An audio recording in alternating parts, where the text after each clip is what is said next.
د چمن پاک افغان بارډر ته نږدې په ټیکسي سټینډ کې یو خودکش دماکه وسوه. دا دماکه عام شاریان په مابنځ کې وسوه چیرې چې بارډر بند سولو. هغه روزمره چې کوم دلته پر بارډر باندې کوم محنت کش دي د هغو په درمیان کې وسوله.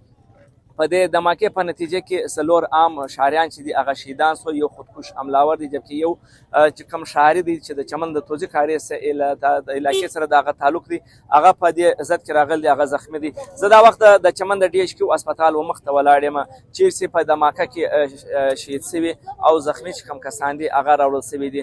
چې کوم شهدا دي د هغه دغه نه خراب سوي چې هغه په ټوټو د هغه اعضا راټول سوي دي. د خودکش حملاور چې کوم اعضا دي هغه سکیورټي ادارو په خپل تحویل کې واخیستل. د دماکې فوري بعد پولیس لیویز او اف سی ځوانان ځای وقفه ته راغله او هغه ځای ته چې کوم نور امدادي ټیمونه وو هغوی چې کوم زخمیان او چې کوم شهدا ول د هغه جستیانې چې دي هغه امبولانس ته واچولې.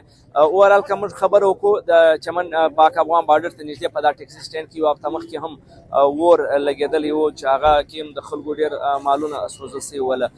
نن د دې پیښې مابعد چې دي نه صرف په چمن ښار کې خفګان دي، خوف و حراس دی او بل طرف ته چې دي ډېر ډېر هم زیات دي.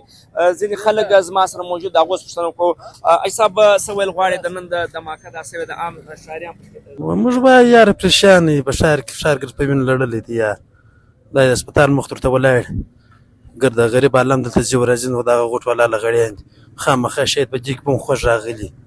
دا و چې کوم شهریان دي ظاهره خبره ده دوی پریشانه دي په تشویش کې دي چې دا پیښه سوې ده.